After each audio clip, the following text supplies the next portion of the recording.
Hello বন্ধুরা, কেমন আছো তোমরা সবাই? আশা করি অনেক অনেক ভালোই আছো। আর তোমাদের ভালোবাসায় আমি অনেক ভালো আছি, কারণ তোমরা আমাকে যে পরিমাণে ভালোবাসা দিয়েছ এবং সাপোর্ট দিয়েছ তা আমি কোনোদিন ভুলতে পারবো না। তাই তোমাদেরকে মজা দেওয়ার জন্য আবারও একটি নতুন গল্প নিয়ে হাজির হলাম। গল্পটি শোনার মতো আশা করি তোমাদের দাঁড়িয়ে যাবে। আমার মামি ছিলেন অসাধারণ সুন্দরী এবং তরুণী। আমাদের মধ্যে বয়সের পার্থক্য ছিল মাত্র ৪-৫ বছরের। মা বাবার অকাল মৃত্যুর পর মাম আমাকে তার নিজের বাড়িতে নিয়ে গিয়ে আমার যত্ন নিতে শুরু করেন। তবে আমি বুঝতে পারছিলাম না কেন তিনি আমাকে এত ভালোবাসা দেখাচ্ছেন। একদিন রাতে মামা বাড়িতে ছিল না। মামি হঠাৎ আমাকে ডেকে তার সবার ঘরে নিয়ে গেলেন এবং বললেন যে একা ঘুমাতে তার ভয় লাগছে, তাই আমি তার সাথে ঘুমানোর সিদ্ধান্ত নেই। তারপর মাঝ রাতে হঠাৎ ঘুম ভেঙে যায়, দেখি মাম এখনও জেগে আছেন আর তিনি। বন্ধুরা, আজকের গল্পটি অনেক বেশি স্পেশাল, তাই সবাই রেডি হয়ে যাও। দয়া করে গল্পগুলো ভালো লাগলে ভিডিওটি লাইক, শেয়ার এবং চ্যানেলটি সাবস্ক্রাইব করো প্লিজ। আমার জীবনের এক সময় এমন ছিল যখন আমি খুবই অস্বস্তিতে ছিলাম। আমার মা বাবা মারা যাওয়ার পর আমার মামি আমাকে তার নিজের বাসায় নিয়ে আসেন। তিনি আমার থেকে মাত্র কয়েক বছর বড় ছিলেন, কিন্তু তাতে কিছুই যায় আসেনি। তিনি আমার নতুন অভিভাবক হয়ে উঠেছিলেন। তার স্নেহ ও ভালোবাসা আমাকে সবসময় ঘিরে রাখত। আমি তাকে অনেক ভালোবাসতাম। দিন গড়ানোর সাথে সাথে আমি লক্ষ্য করলাম মামি আরও খোলামেলা হয়ে উঠছেন। তার পোশাক ও আচরণের পরিবর্তন এসেছে এবং তিনি যেন স্বাধীনভাবে চলাফেরা করছিলেন। তবে আমি কখনোই তার প্রতি অসম্মানজনক কিছু ভাবিনি। তার সাথে আমার সম্পর্ক ছিল একদম মা ছেলের মতো। তবে কিছু সময় পর মামার অনুপস্থিতিতে মামি আমার সাথে বেশি সময় কাটাতে শুরু করলেন। তিনি হয়তো একাকিত্ব অনুভব করছিলেন আর আমার উপস্থিতি তাকে কিছুটা সান্ত্বনা দিচ্ছিল।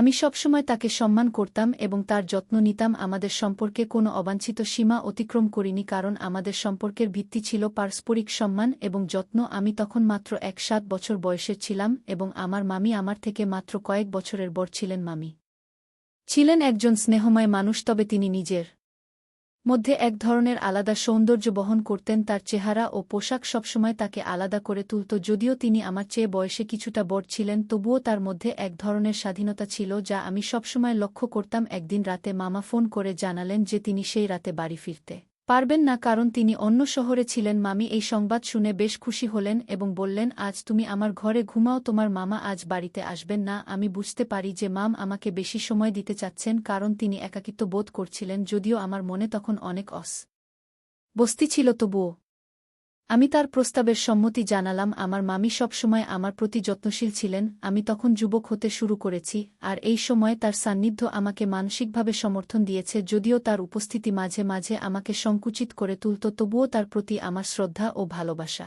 কখনোই কমেনি। আমার জীবন তখন অনেক কঠিন ছিল, কিন্তু আমার মাম সবসময় আমাকে আগলে রেখেছিলেন। আমার বাবা ও দাদু দাদি অনেক আগেই চলে গিয়েছিলেন আর মামির বিয়ের পর থেকে তিনি আমার জীবনের সবচেয়ে আপনজন হয়ে উঠেছিলেন। আমাদের সম্পর্ক ছিল একেবারে নিঃস্বার্থ এবং ভালোবাসায় ভরা, যেখানে কোন ধরনের অসম্মান বা অশালীনতার স্থান ছিল না। একদিন মামা বললেন, তুমি এই ছেলেটাকে তার খালার কাছে পাঠিয়ে দাও, আমরা এর দায়িত্ব নিতে পারব না। মামুর চোখে জল এসে গেল। তিনি বললেন, আপনি কিভাবে এমন কথা বলছেন? এটি আমাদের পরিবারের একজন, আমি তাকে কখনো একা ছেড়ে দিতে পারব না। মামা রাগান্বিত হয়ে বললেন, আমার ব্যবসায় এখন অনেক চাপ, আমি আর্থিকভাবে ভালো অবস্থায় নেই, অতিরিক্ত দায়িত্ব নিতে পারব না। আমি এই কথাগুলো শুনে আরও বেশি ভেঙে পড়লাম। আমার ভবিষ্যৎ নিয়ে অন্যরা সিদ্ধান্ত নিচ্ছিল আর আমি কিছুই করতে পারছিলাম না। মামি তখন মামার সামনে হাত জোট করে বললেন, দয়া করে এমন অবিচার করবেন না, সে ইতিমধ্যে অনেক বড় আঘাত পেয়েছে। আমি প্রতিশ্রুতি দিচ্ছি তার কারণে আপনাকে কখনো কোনো সমস্যার পড়তে হবে না। মামা তখন বললেন, তুমি বুঝতে পারছো না, আমাদের আয়ের অবস্থা খুব খারাপ, বাড়ির খরচ চালাতেই হিমশিম খাচ্ছি।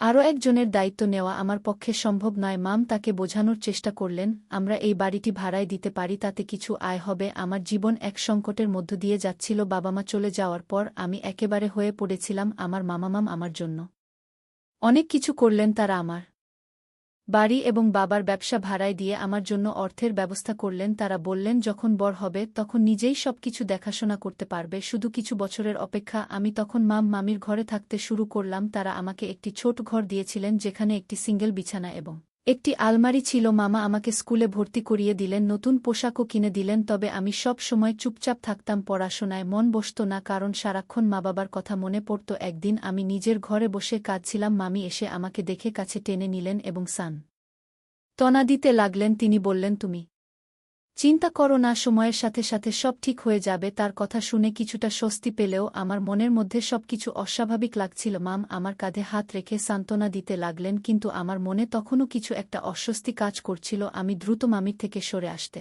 চাইলাম, কারণ আমার মনের মধ্যে এক ধরনের অজানা সংকোচ তৈরি হচ্ছিল। মাম কিছুক্ষণ ধরে আমাকে সান্ত্বনা দিয়ে কথা বলছিলেন, কিন্তু আমি তার থেকে পিছু হটতেই তিনি একটু বিরক্ত হয়ে গেলেন। তারপর তিনি আমার পোড়া হাতটা দেখে বললেন, এটা তো খুব গভীর ক্ষত, ওষুধ লাগাতে হবে। আমি তাকে বললাম, না, আমি নিজেই লাগিয়ে নেব। তারপর থেকে মামির আচরণ কিছুটা বদলে গেল। আমি তাকে আগের মতো সহজভাবে নিতে পারছিলাম না, কারণ তার আচরণে কিছু অস্বাভাবিকতা ছিল যা আমাকে অস্বস্তিতে ফেলেছিল। একদিন মাম বাড়ির কাজ শেষ করে আমার পাশে বসতেন সান্ত্বনা দিতে। তিনি মাঝে মাঝে কাঁধে বা পিঠে হাত বুলাতেন, আর আমি বিরক্ত হয়ে সরিয়ে দিতাম। একদিন রেগে বললাম, মামি, আমি ঠিক আছি, মেনে নিয়েছি, পড়াশোনা করতে চাই, দয়া করে একা থাকতে দিন। আমার রুক্ষ কথায় তিনি চুপচাপ চলে গেলেন এবং বললেন, রাতে তোমার জন্য বিরিয়ানি বানাবো। আমি মাথা নেড়ে বললাম, না, যা আছে তা খেয়ে নেব, আপনার বাড়িতে থাকতে পারছি, এটাই যথেষ্ট। বুঝে গিয়েছিলাম মা বাবার স্নেহ আর ফিরবে না। মামি তখন বললেন, তুমি আমার সবচেয়ে কাছের মানুষ, আমি তোমাকে একা ছেড়ে দিতে পারবো না। এরপর তিনি ঘর থেকে বেরিয়ে গেলেন। রাতে মামা বাড়ি ফিরে বিরিয়ানি দেখে বললেন, আমি তো বলেছি আমাদের পরিস্থিতি বুঝে চলতে হবে, কেন এভাবে অতিরিক্ত খরচ করতে হবে? মামার কথায় আমি বিরিয়ানি খাওয়ার আগ্রহ হারিয়ে ফেললাম। আমি এ বাড়িতে থাকলেও মামার ব্যবহার আমাকে খুবই অস্বস্তিতে ফেলত। আমার আর ইচ্ছে করত না তার সাথে একসাথে বসে খেতে। মাম যখন দেখলেন আমি প্লেটে বিরিয়ানি নিলাম না, তখন তিনি বললেন, বসো, খেয়ে নাও এই বিরিয়ানি। আমি তোমার মামার টাকা দিয়ে রান্না করিনি, বাড়ি আর দোকান থেকে পাওয়া ভাড়া টাকায় করেছি। একথা শুনেই মামা রেগে গেলেন। মামা টাকার কথা শুনে রেগে গিয়ে বললেন, যদি এই টাকাটা ভাগ্নে টাকা দিয়ে আসে তাহলে আমি কেন খাবো? তারপর তিনি রাগ করে উঠে চলে গেলেন। মামি বিরক্ত হয়ে বললেন, আপনি কেন এসব নিয়ে ঝামেলা করছেন? আমি তো আপনাকে কিছু বলিনি যে আপনি খেতে পারবেন না, আপনি টাকার কথা বলেছিলেন। আমি তাই পরিষ্কার করে বললাম। কিন্তু মামা আর থামলেন না, সোজা নিজের ঘরে চলে গেলেন। আমার মনও খাওয়ার জন্য আর থাকল না।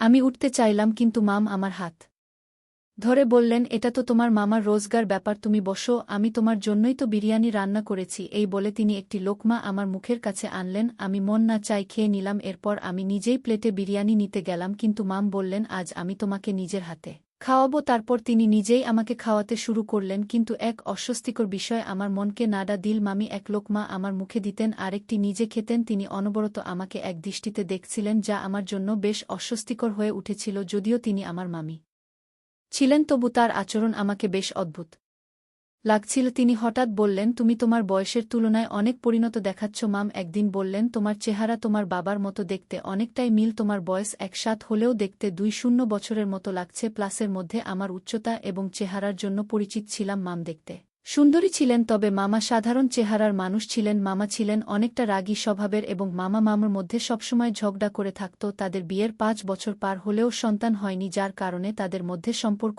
আরও খারাপ হয়ে গিয়েছিল। একদিন আমি গোসল করে বের হচ্ছিলাম, তো আলে দিয়ে চুল মুছছিলাম। তখনই মাম আমার ঘরে এসে জিজ্ঞেস করলেন, নাস্তা কি খাবে? আমি তাড়াতাড়ি করে বললাম, মামি, যেটা আপনি প্রতিদিন বানান সেটাই ঠিক আছে। চুল তখনও ভেজা ছিল, তাই তোয়ালে বিছানায় ফেলে আমি চিরুনি দিয়ে চুল ঠিক করছিলাম, কারণ স্কুলে দেরি হয়ে যাচ্ছিল। মাম তখন বললেন, তুমি নিজের দিকে একটুও খেয়াল রাখো না, এবং বলেই আমার হাত ধরে আমাকে বিছানায় বসালেন। তারপর তোয়ালে নিয়ে আমার চুল মুছতে লাগলেন। ব্যাপারটা আমার কাছে অদ্ভুত লাগল, কারণ আমি তখন ছোট ছিলাম না যে আমার সবকিছু মাম করবেন। আমি যখন মামিকে থামাতে যাচ্ছিলাম, ঠিক তখনই দরজা খুলল এবং মামা সামনে এসে দাঁড়ালেন। মামার চোখ লাল হয়ে গেল, মনে হচ্ছিল তিনি খুব রেগে গেছেন। তিনি চিৎকার করে বললেন, তোমার কাছে এসবই গুরুত্বপূর্ণ, আমার জন্য তোমার সময় নেই, বাইরে এসো, আমাকে নাস্তা দাও। এটা বলে তিনি চলে গেলেন। আমি মামিকে বললাম, আমি নিজেই আমার চুল শুকাতে পারব, আপনি মামাকে নাস্তা দিন। তারপর তোয়ালে তার হাত থেকে নিয়ে বিছানায় ফেলে দিলাম, নিজের চুল ঠিক করে ব্যাগ তুলে নিলাম এবং নাস্তা না করেই ঘর থেকে বের হতে গেলাম। কিন্তু দরজার কাছে পৌঁছে হঠাৎ থেমে গেলাম, কারণ ঘরে মামামাম ঝগড়া করতেছিলেন। মামামামিকে বলল, তুমি এখন অন্যরকম